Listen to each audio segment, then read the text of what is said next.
particulièrement scruté de l'autre côté, et c'est pas étonnant qu'il veuille travestir certaines choses qu'on peut dire ici simplement dans la volonté de manipuler l'opinion. Mais tout ça, c'est découvert, et vous allez voir les résultats de tous ces fronts. On va prendre les questions de M. Jacques Moulouba, et puis ce sera M. Amidé Moraba.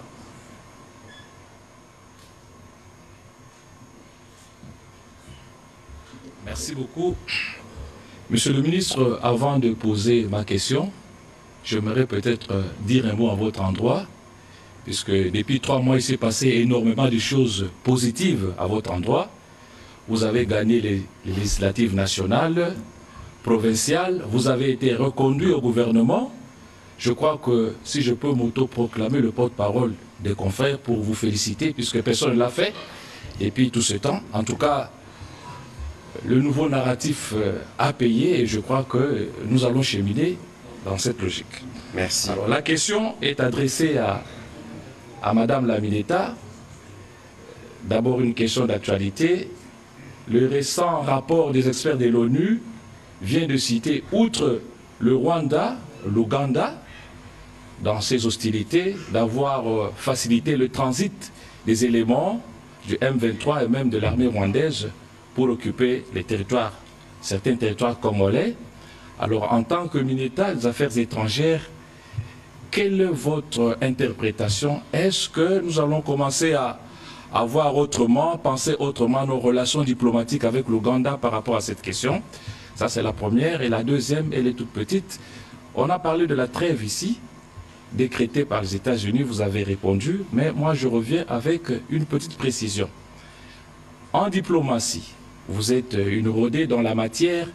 Est-ce qu'un pays souverain comme les États-Unis d'Amérique, qui n'est pas en conflit sur le territoire congolais, qui n'agresse pas les Congolais, peut décréter une trêve qui va être suivie? Je ne sais pas si c'est déjà passé comme ça à travers le monde, il y a des exemples ailleurs.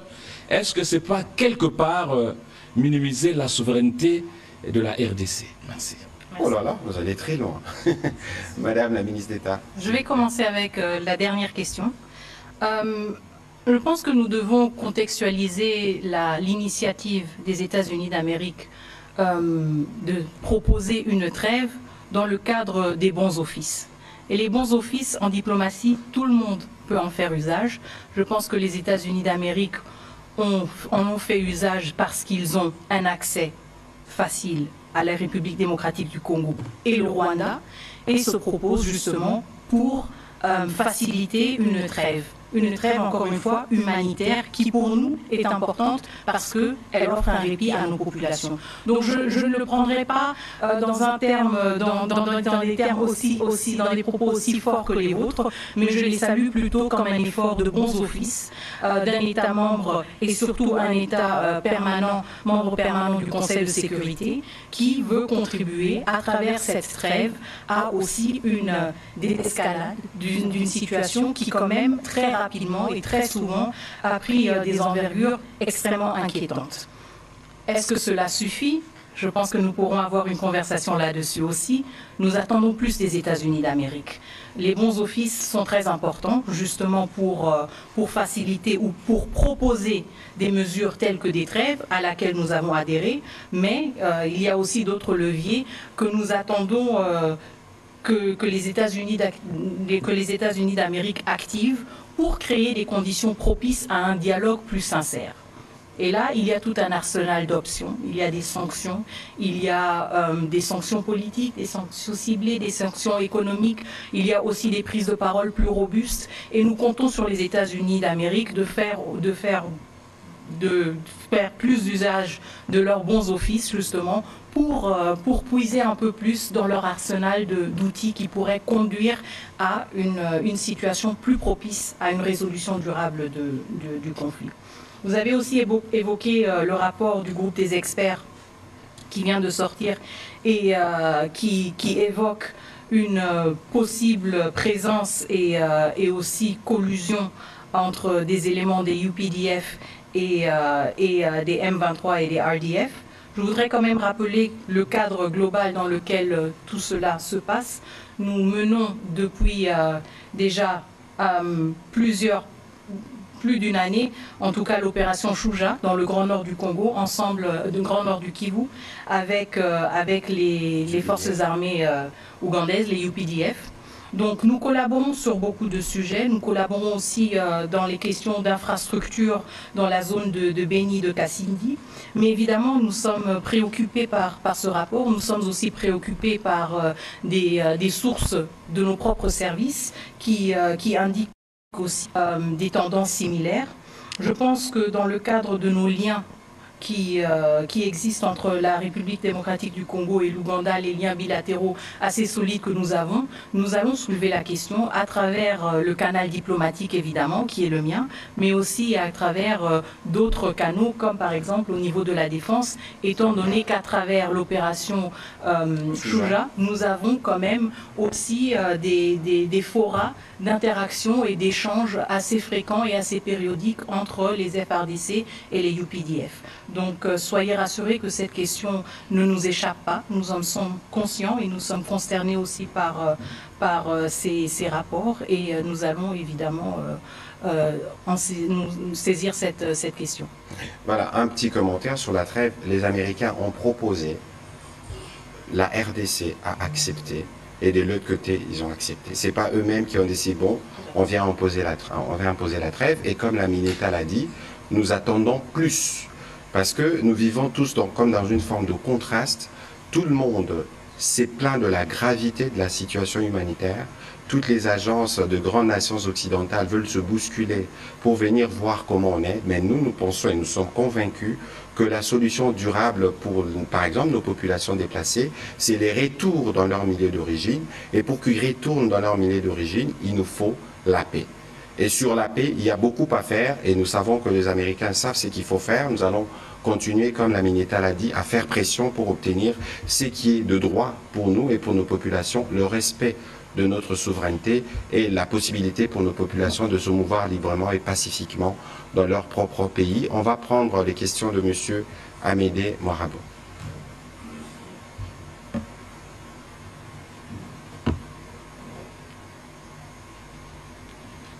Merci beaucoup, Excellence, Monsieur le Ministre, pour la parole. Amédée Moirabo pour Deskeco. Excellence, on assiste à une vague de sanctions au niveau international contre les Rwandais. Il y a l'Union européenne qui a suspendu son aide de 20 millions d'euros, son aide militaire de 20 millions d'euros. Je ne cite pas ici toutes ces initiatives de médias pour fragiliser davantage les régimes de Kagame. Alors, la RDC réclame un dialogue direct avec Kagame. Est-ce que pensez-vous que le timing est le bon en ce moment où la communauté internationale prend de plus en plus conscience de cette agression rwandaise? Est-ce que vous ne trouvez pas que les dialogues directs entre les deux chefs d'État de la RDC et du Rwanda pourraient donner de béquilles à Paul Kagame? Amédée, je n'ai pas envie de vous laisser terminer votre question parce qu'il n'est pas question de dialogue avec le Rwanda. La Mineta l'a dit tout à l'heure, elle va être précise encore à ses propos pour éviter justement ce travail des manipulations, vous-même vous l'avez évoqué, qui est fait quotidiennement par le Rwanda, puisse enraciner dans la tête de nos compatriotes que nous voulons dialoguer. Non, nous voulons la paix et le cadre qui a été fixé pour qu'on ramène la paix, c'est la feuille de route du Rwanda. Terminez votre question. Oui, voilà. Je peux enchaîner avec une sous-question sur les sanctions. Excellence, on avait commencé avec des sanctions contre les Rwandais, avec la suspension notamment des activités des Rwandeurs, de la collaboration avec les Rwandais à ce concerne Sakima. Pourquoi la RDC ne continue pas avec des sanctions économiques contre les Rwandais?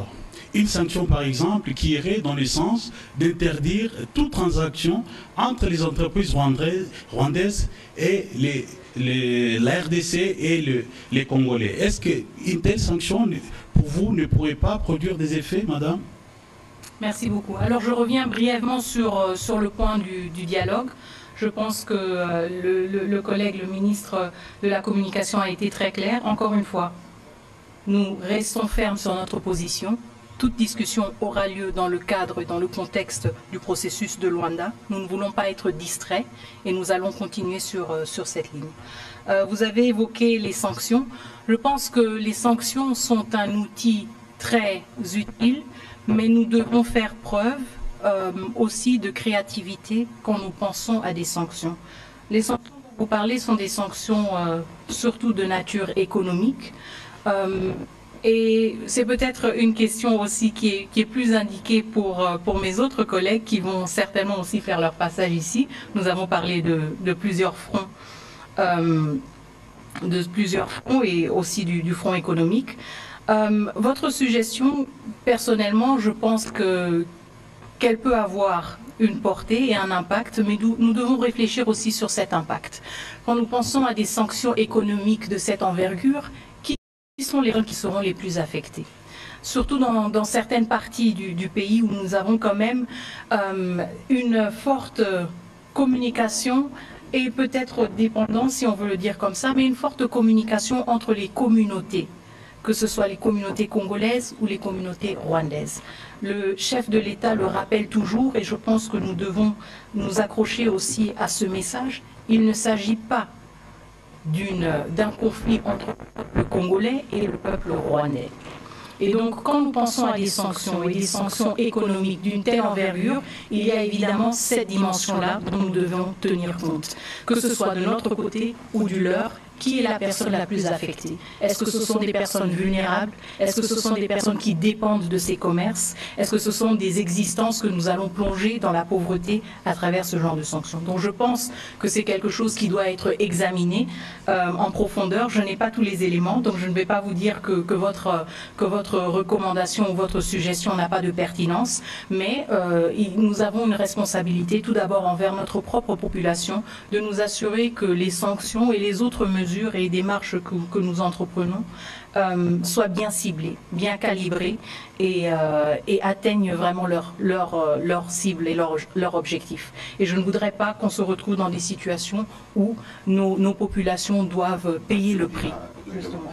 Alors, s'il faut peut-être compléter la Mineta, vous avez vu récemment, nous avons reçu la visite ici de maître notamment William Bourdon, et des avocats de renom du cabinet Robert Amsterdam qui travaillent avec nous étroitement dans la plainte ou dans la démarche que nous avons enclenchée contre Apple, parce qu'aujourd'hui nous voulons être en mesure de retracer tous ceux qui bénéficient de produits qui sortent par la fraude. Et lorsque vous lisez les rapports de Nations Unies qui est sorti aujourd'hui, qui cite même une entreprise rwandaise apparemment qui produit de l'or, mais vous savez tous que le Rwanda ne détient pas de l'or dans son sous-sol. Et donc il y a cette pression que nous faisons sur tous ceux qui bénéficient directement ou indirectement de produits qui viennent des assassinats et d'autres crimes commis par le Rwanda. Nous sommes sûrs que ce travail finira par aboutir, parce que ça prend du temps, comme la Mineta l'a dit tout à l'heure, mais de ces points de vue, nous sommes vigilants et, à mon avis, ce sera la meilleure forme de sanction économique pour ceux qui, depuis 25 ans, ont construit leur modèle économique sur base du pillage de ressources dans l'Est de la RDC. Et que nos populations, comme le président de la République l'a dit et le répète, nos populations n'ont pas de problème, c'est un régime qui a choisi la voie de la prédation. Vous avez parlé de Sakima, vous avez parlé des Dieter United. J'étais là en juin 2021 à l'hôtel Serena, lorsque devant tout le monde, devant toutes les caméras du monde, on a pensé, comme on est pays voisins, qu'on pouvait collaborer économiquement dans la transparence qu'il faut. Mais c'est clair que pour le Rwanda, la meilleure méthode de vivre, c'est le vol, c'est le viol, c'est les pillages systématiques, comme commencé depuis 25 ans. Et cette fois-ci, c'est déjà les débuts de la fin. Nous aurons les résultats dans les mois qui viennent. En tout cas, nous avons une Amazon à ma droite. Madame, passez-moi l'expression. C'est clair qu'avec toute la douceur qu'il faut, mais toute la détermination, nous allons porter notre voix pour être sûrs que nous obtenons raison pour toutes nos populations. On va prendre les questions de M. Benoît Niemba, puis ce sera Oscar Mal. Madame la ministre, je vais commencer, je pose ma question, je commence par le propos de notre représentant de la RDC aux Nations Unies qui dit « Pour l'instant, la priorité du gouvernement est de consolider et renforcer l'autorité de l'État dans le site Kivu pour prévenir le vide sécuritaire. » Madame, la question est de savoir, le calendrier de retrait de la MONUSCO continue, bientôt ça sera à Nord Kivu et l'Ituri. Craignez-vous pas le retrait de la MONUSCO au Nord Kivu, c'est site Kivu, que ça crée un vide sécuritaire? Merci beaucoup. Par rapport à au désengagement, au plan du désengagement de la MONUSCO, je voudrais quand même rappeler qu'il s'agit d'un plan qui a été élaboré conjointement et avalisé par le gouvernement de la République démocratique du Congo et les Nations Unies. Et ce plan est structuré en 3 phases principales. Comme vous le savez, la première phase couvre la province du Sud Kivu, la deuxième, la province du Nord Kivu, et la troisième, la phase finale, l'Ituri. Et le 25 la première ministre s'est rendue à Kaboul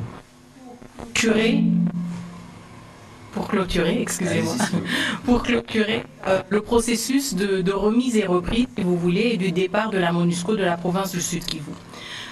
C'est un processus qui était, je pense, riche en expérience, en apprentissage, en particulier à cause parfois une certaine utilité sécuritaire. Je pense que c'était aussi l'occasion saisie par le gouvernement pour montrer qu'on reste aux côtés des populations du Sud Kivu et que le départ de la MONUSCO ne devrait pas être une source d'inquiétude.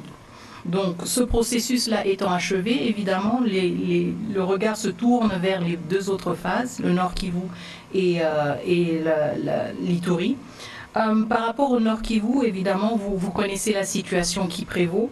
Ce qui est très important, c'est que nous ne voulons pas précipiter une situation dans laquelle, justement, la vulnérabilité et la volatilité du contexte sécuritaire pourraient être exploitées davantage.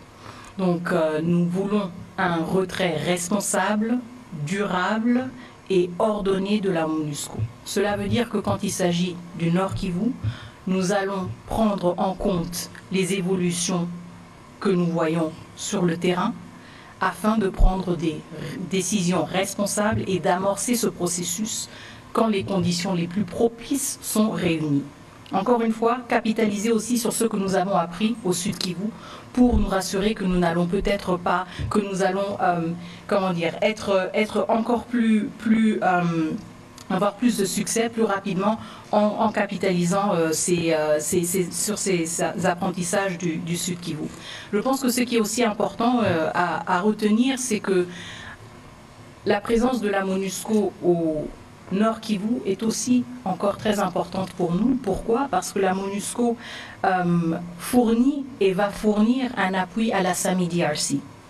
Et donc la SAMI-DRC, la mission venue de la SADC pour nous accompagner, pour donner une réponse plus robuste à l'agression rwandaise, dépend aussi partiellement d'un appui logistique de la MONUSCO. Donc dans le souci de nous assurer que notre première priorité, qui est la pacification de la partie est du pays et pour l'instant surtout du Nord Kivu où nous avons la présence de 4000 soldats des RDF, nous ne voulons pas précipiter les choses et nous voulons amorcer ce processus quand les conditions les plus propices sont réunies. Merci. Ah, vous n'aviez qu'une seule question. N'est-ce pas? Non, c'est bon, c'est bon. C'est bon, la réponse était claire et l'autre question a déjà été couverte. Oscar Mbal, allez-y, s'il vous plaît. Merci, Excellence, pour la parole. J'ai une toute petite question à poser à la ministre d'État, ministre des Affaires étrangères. Vous parlez tantôt de la MONUSCO, dont la RDC a encore besoin en termes d'appui à la force qui intervient à la fois de la SADC, qui intervient dans l'est du pays. Mais moi, je voudrais savoir, parce que Mme Bintou Keïta, la patronne de la MONUSCO, s'est exprimée ce 8 juillet, du haut de la tribune des Nations Unies. Dans ce mot, elle pense que la solution à la crise qui secoue le pays depuis 30 ans, dans la partie Est bien sûr, elle n'est pas militaire. Il faut privilégier plutôt des solutions politiques. Qu'en dites-vous, vous, en tant que patron de la diplomatie?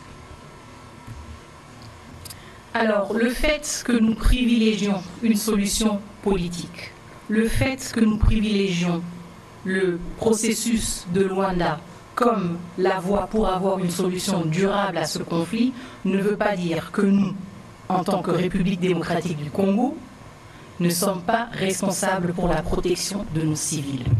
Donc nous n'allons jamais permettre et accepter que les RDF ou toute autre entité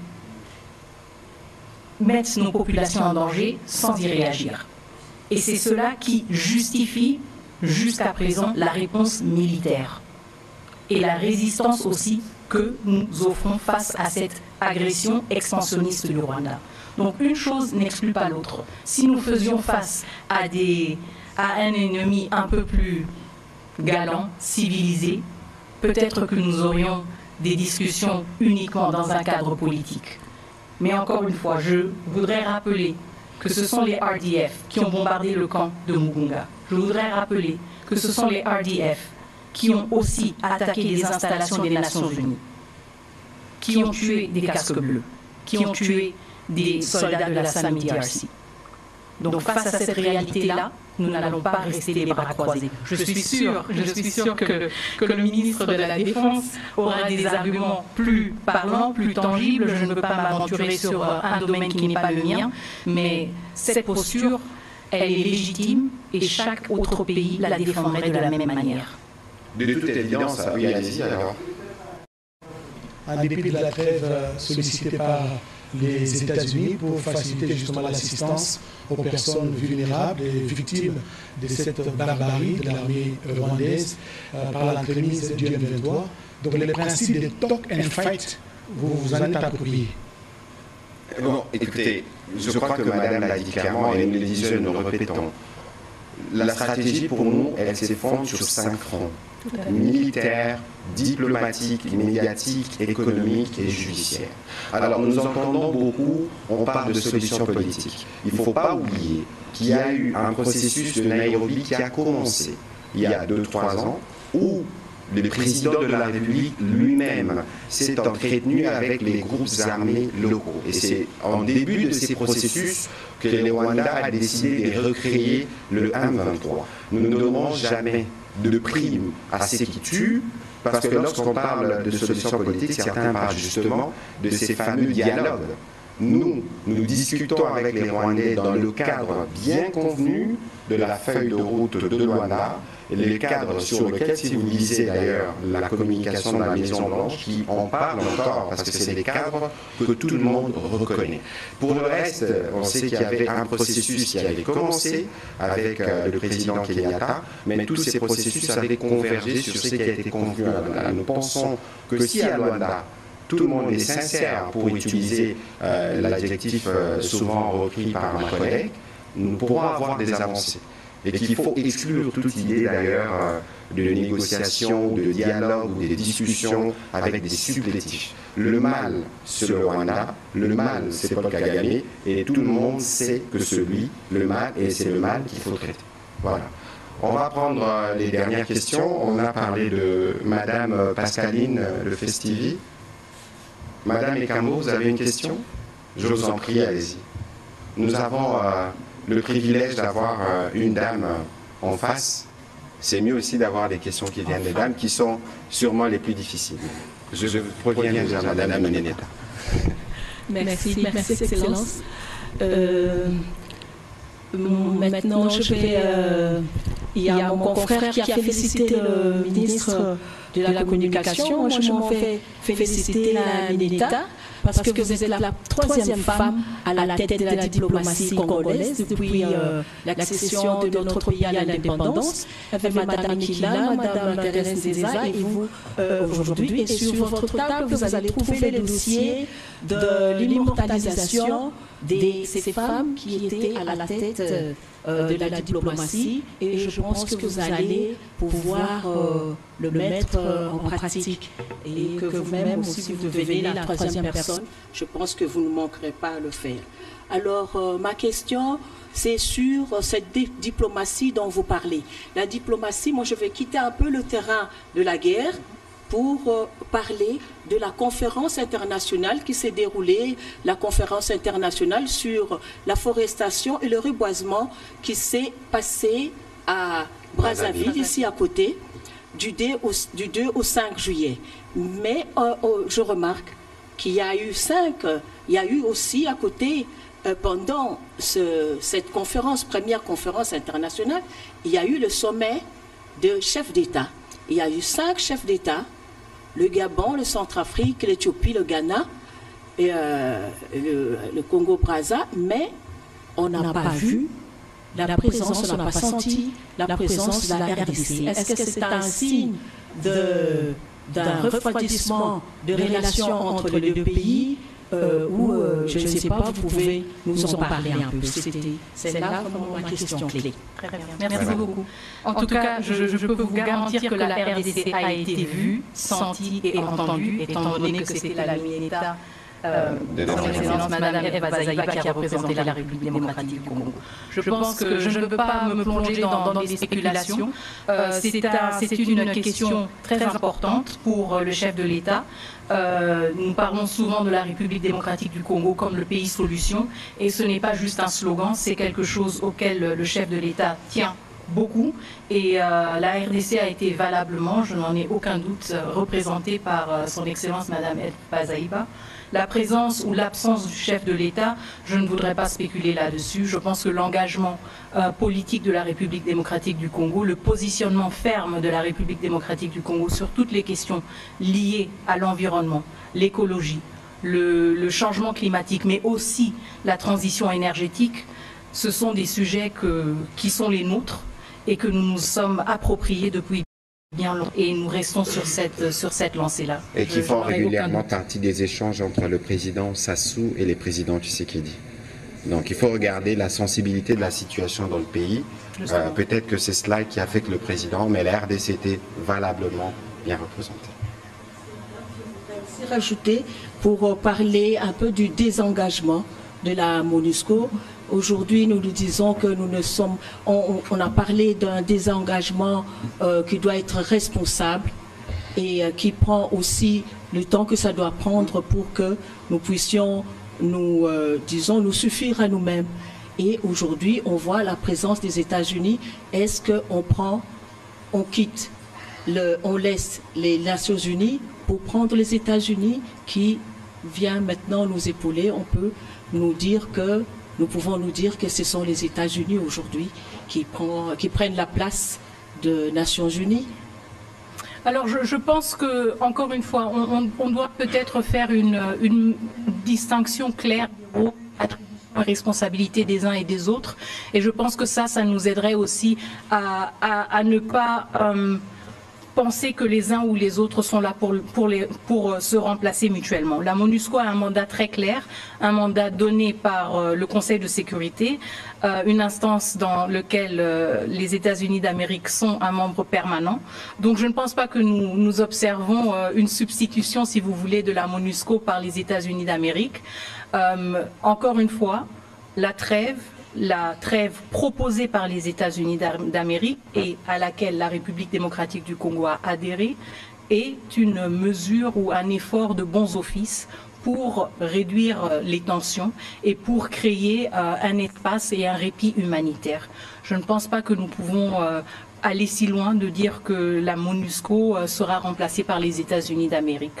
Je pense que nous voyons une mobilisation de plusieurs acteurs, et ce, à travers différentes structures, à travers différentes démarches. Les États-Unis sont aussi actifs au niveau du Conseil de sécurité, mais ils l'ont été aussi à travers cette trêve en faisant usage de leurs bons offices. C'est comme ça que je répartirai les choses.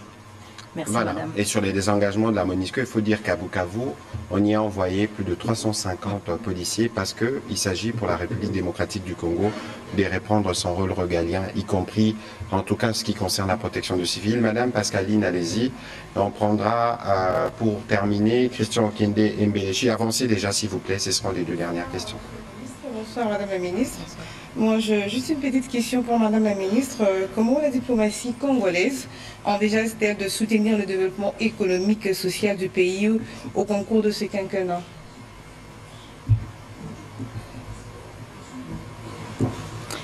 Merci beaucoup. Comme je le disais, nous voulons plus de diplomatie. Ça veut dire que nous voulons aussi élargir l'éventail de ce que nous faisons en diplomatie en tant que diplomate. Cela veut dire aussi faciliter les échanges, les prises de contact entre les différents pays, avoir des nouveaux partenaires et à travers cela, justement, avoir plus de développement économique, plus de développement social. Concrètement, il s'agit de grandes commissions mixtes que nous organisons par exemple dans un format bilatéral. Nous voulons renforcer ce mécanisme qui existe déjà et dont nous disposons avec certains pays. Nous voulons le redynamiser pour nous assurer que les engagements que nous avons déjà pris avec certains pays portent des fruits. Donc il s'agit d'aller au-delà des engagements, au-delà des accords et accompagner comme nous le pouvons pour avoir une mise en œuvre concrète des engagements pris par exemple dans le contexte de grandes commissions mixtes. Mais cela veut dire aussi que nous voulons être plus courageux, plus osants et plus ouverts à de nouveaux partenariats. Quand nous pensons à un développement économique et social, je pense qu'il y a aussi tout un éventail de nouveaux partenaires que nous pouvons explorer, que nous pouvons rencontrer et intéresser à venir en République démocratique du Congo et aller au-delà de partenariats, si vous voulez, traditionnels. Et il y a justement une panoplie de partenariats et aussi de modalités de coopération que nous pouvons mettre à contribution pour accélérer et pour consolider les acquis déjà faits dans le domaine du développement économique et social et dans l'amélioration aussi des services de base pour les populations congolaises. Merci. Voilà, merci mesdames pour la clarté de la question et la clarté des réponses. Monsieur Okende, allez-y, et puis monsieur Mbelechi se prépare. Merci beaucoup, monsieur le ministre. J'ai une question. Et nous avons suivi la victoire du chef du Parti travailliste au Royaume-Uni. Monsieur le ministre, par ricochet, celui-ci a été désigné Premier ministre et qui dénonçait déjà l'accord migratoire entre le Royaume-Uni et le Rwanda. Il jugeait bien sûr exorbitant. Et monsieur le ministre, comment vous avez accueilli au niveau du gouvernement cette décision, puisque le chef de l'État a exprimé déjà sa volonté de renforcer la coopération entre le Royaume-Uni et la RDC. Alors, Madame la ministre, je vous laisse, allez-y. Moi, je n'aurai que 2 phrases. Ok, 2 phrases, très bien. Alors, évidemment, nous suivons l'actualité politique au-delà de la RDC parce que nous sommes un pays qui est en contact avec tous les autres pays du monde. Donc, elle nous concerne parfois un peu plus que d'autres fois. Dans le cas du Royaume-Uni, évidemment, je ne voudrais pas me prononcer sur ce résultat. C'est une décision souveraine du peuple du Royaume-Uni.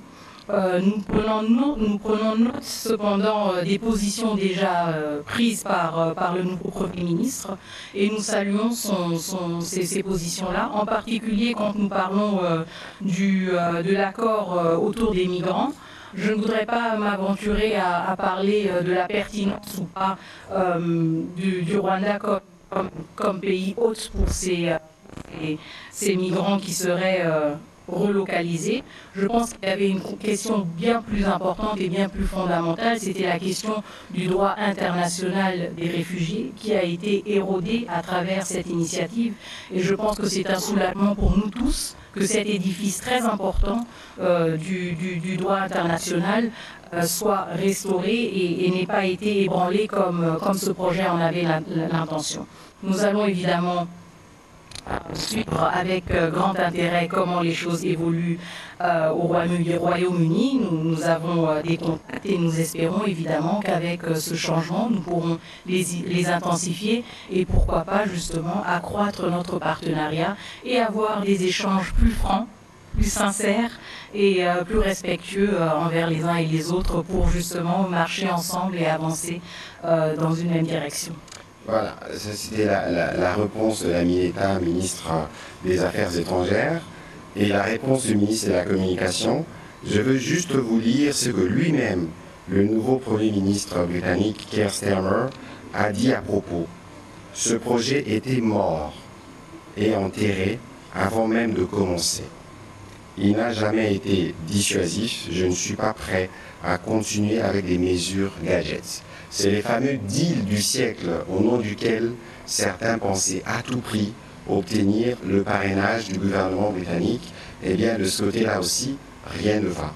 Et si vous regardez bien le contexte international aujourd'hui, il y a beaucoup d'hostilité vis-à-vis du Rwanda, un sentiment de ras-le-bol pour ces pays agresseurs, pour ces pays, j'allais dire encore, menteurs, parce que c'est sur la rhétorique du mensonge que le pays a été construit. Et donc si vous regardez la série des événements, je commence par la publication, la sortie des enquêtes du consortium des journalistes Forbidden Stories. C'est vous les journalistes qui avez démonté cet empire où personne n'a droit à la parole. Et d'ailleurs, il y aura une parodie d'élection dans une semaine où même les candidats de l'opposition ont été choisis par le pouvoir. On peut déjà deviner ce que seront le résultat. Vous avez vu que l'aide militaire de l'Union européenne a été gelée.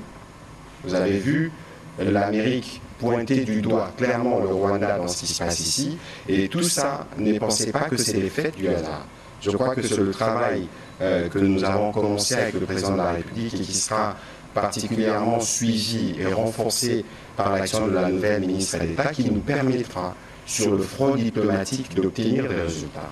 Et on ne s'arrêtera pas là, parce qu'il y a un front judiciaire pour lequel, le moment venu aussi, nous allons exiger des réparations et donc compter sur nous pour utiliser tous les moyens à notre disposition pour mettre fin à ces aventures criminelles dans l'est de notre pays depuis près de 30 ans. On va terminer avec la question de M. Béléchi. Merci, Monsieur le ministre. On aimerait savoir si l'armée tchadienne va rejoindre les troupes de la SADC. Et puis, à Madame la ministre d'État, ministre des Affaires étrangères, ma question, je la pose en anglais. When will the Rwanda peace processes resume? La même question, vous allez la répondre aussi en français. Quand est-ce que, quand la justice des pays de Rwanda? Okay. Alors, je ne sais pas si je peux répondre à la question sur l'armée tchadienne. Vous étiez au Tchad avec le président de la République, donc c'est vous qui êtes plus outillé pour y répondre, madame. Bon, le Tchad n'étant pas membre de la SADC, déjà un déploiement militaire de l'armée tchadienne dans le contexte de la SAMIDRC n'est pas une option. Donc je pense que c'est une question assez simple à répondre. Votre deuxième question était par rapport à la reprise des pourparlers à Luanda et vous vouliez que je réponde en anglais. Okay. So, again, the government of the DRC has been very clear on its priority to have a durable political solution to the current conflict. And there is only one framework that we recognize, and it is the Luanda process. I had the privilege to meet my counterpart from Angola, His Excellency Tete Antonio, last week. As you know, Angola has been facilitating the mediation of this in this process, and we have been very clear. We want a durable solution. We want a political solution, and we are ready to resume the talks in Luanda, only in Luanda. What is very important here, nevertheless, is that bearing in mind that the last meeting was held in March 2024, a lot has happened since then. We have the bombing of Mugunga IDP camp. We had the military expansionism of the RDF in North Kivu, and we have had a few haphazard media stunts in the last 48 hours. And all that goes to point to one issue. When we resume the talks in Rwanda, we want these talks to be sincere. We want all stakeholders to engage in this process with sincerity and not in the pretense that we are here to find solutions, but actually wasting our time. So this is where we stand on Rwanda. We are ready to resume the talks, but we want talks to be honest and to be solution-driven. This is our expectation for Rwanda. Thank you. Voilà, donc... Vous en demandez trop. Je reviendrai. Je crois que... Bon, je crois que la ministre d'État qui répondait à une question en anglais, vous avez compris que la guerre en français et en anglais est partout. Et donc la ministre a résumé, parce que la question de Béléchi consistait à savoir à quand la reprise du processus de Luanda. La dernière réunion a eu lieu en mars 2024. Et entre-temps, il y a eu beaucoup d'événements sur le terrain, le bombardement de Lunga, l'expansion du Rwanda à travers ses supplétifs dans les territoires de la République démocratique du Congo. Le processus, nous venons, pour nous, nous considérons que la feuille de route de Luanda, c'est le seul schéma qui peut nous permettre de revenir à la paix. Les discussions pourront reprendre, mais nous voulons des discussions sincères et honnêtes.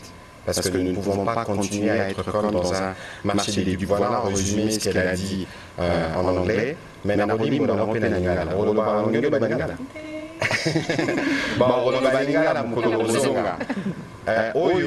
Madame ministre d'État lobby Ezaboé. Bomonaki ba photo ba wande ba chaki na ba réseaux sociaux lobby. Ezalaki o ba benga na lopoto discussion informelle. Parce que ceux qui ba discussion ya kafu kafu. Yé mo kwa nga kende. Ezalaki eloko moko il fallait même pas monika ndenge ezalaka entre ba ekolo ba réunion mosusu esalamaka na ndenge asese bosali ba réflexion. Kasi bango comme bayebi ke baza déjà mal à l'aise. Bato nyonso bayebi mobulu na kobomo bazosala na STRDC balingi bandeto balinga basaute premier bakoloba non bon voilà tala kutu bakongole bango tozosolola ezalaki kaka RDC na Rwanda te ezalaki bapays nyonso ya communauté de l'Afrique de l'Est kane bawolisaka bafaire fuitaka badocument mpona Rwanda tozalaka na VPM lutundula awa bawolisaka kofuite badocument otala kutu boye comme bazape na ba moyen ya lokuta mingi yango nalobaka nazobeta sete mingi nyonso oyo bomonaka na ba réseaux sociaux eza vérité te boyebake barwandais basi bainfiltra biso makasi awa ata na bagroupe WhatsApp bisika bozali soki bomoni information moko etali makambo ya este tala RTNC, tala Top Congo, luka Festivi, luka Télévision Nationale, topé journal moko eko confirmer makambo bolandi. Parce que bazo ça la manipulation mingi bomoni ba rapport au tiko bimawa bazana ba computer ce qui 464 ba groupe WhatsApp Twitter nous c'est comme ba 1000 tous les jours ba l'exara basangwa lokuta pour ba manipuler mémoire au yabiso na ministre d'État bisika zaliawa azaki kosala liboso na Facebook torotala na ye ndenge nini torobanda ko faire bloquer nazolo ba maomba yeba ko bloquer ba compte na bango pe ko dénoncer lokuta na bango yango tolobaka makambo ya front médiatique média ezaka te biso toye tolobi ndenge tozoloba na bino boye média eza pe bino bosali travail à monitoring mpo makambo etali ekolo tolobaka bendele ekoya te bino pe boza na responsabilité na bino mpona kodénoncer oyo nyonso bomoni ke eza fake news mpo yango mpe esalaka badega yango nde esemaka peur yango mpe esemaka kobangisa. Voilà, Madame la ministre d'État, on va terminer. Il y a une question de Madame Ekambo a relevé tout à l'heure que vous étiez à ces postes, la troisième femme, sûrement la plus jeune, 41 ans. 40, pas 41 ans. Ben voilà. Alors tout à l'heure, j'ai utilisé une expression Amazon. Vous savez dans quel contexte cela a été utilisé à l'époque. Pensez-vous pouvoir l'être dans le combat que vous enclenchez dans ces secteurs si vitaux et stratégiques pour la RDC? Amazon, c'est une guerrière. On peut être guerrière à sa façon. Je pense que je le serai toujours à ma façon pour servir la République démocratique du Congo, comme beaucoup d'autres femmes congolaises le sont. Nous sommes toutes des Amazones, chacune à sa manière, et nous continuons le combat, chacune sur son front. Voilà, les Amazones, il y en a beaucoup au gouvernement. On n'a jamais eu autant de femmes au niveau du gouvernement. Et vous savez que notre première ministre, pour la première fois dans l'histoire, est aussi une dame. Et nous avons eu le privilège de faire la première sortie avec lui à l'intérieur du pays, où elle a parlé comme épouse, comme mère, à toutes les populations qui sont touchées et affectées là-bas. Nous sommes au pays de la masculinité positive. Le président de la République ne parle pas seulement de masculinité positive, mais il le prouve à travers ses actes. Et je pense que ces premiers actes de cette série des briefings qui vous permettra de découvrir d'autres femmes qui sont au gouvernement vous permettront de vous faire une véritable opinion du président de la République à ses propos, parce que le leadership de la femme est aussi important que le leadership de l'homme, et c'est dans ces contextes que la première ministre Judith Suminwa nous encadre. Nous pensons pouvoir relever les défis, non pas seulement dans les secteurs de la diplomatie, qui a fait l'objet de nos discussions ce soir, mais aussi dans les secteurs de l'éducation, dans les secteurs de la jeunesse, dans les secteurs de l'enseignement supérieur. Et si vous regardez bien, vous allez voir que la ministre de l'Éducation nationale et Nouvelle Citoyenneté, c'est une dame. La ministre de l'Enseignement supérieur, c'est aussi une dame. La ministre de la Jeunesse, c'est aussi une dame. Cela veut dire, c'est que ça veut dire pour ceux qui feront un peu plus attention. Et donc, nous, dans ce qui nous concerne, nous serons disponibles pour nous assurer que nous communiquons encore plus fort, que notre voix est plus entendue, que nous donnons plus encore de parole aux Congolais. Madame la ministre d'État, vous inaugurez avec moi ces nouveaux lutrins qui ont été fabriqués avec du bois local, Afromosia, et vous avez au milieu un peu de cuivre qui représente l'une des richesses de la République démocratique du Congo, parce que dans le nouveau narratif, il s'agit aussi de promouvoir les créations et les œuvres des populations congolaises. Et c'est sur cette note qu'on va terminer cet exercice. Un dernier mot, vous l'aviez dit tout à l'heure, Amazon. Merci encore une fois, d'abord, chers collègues, mais aussi merci à la presse. Et je me réjouis déjà de notre prochain échange. Merci beaucoup. Ben voilà, elle est cliente pour le prochain briefing. Nous reviendrons à intervalles réguliers pour nous assurer que nous répondons à notre exigence de redevabilité. Merci beaucoup, Madame.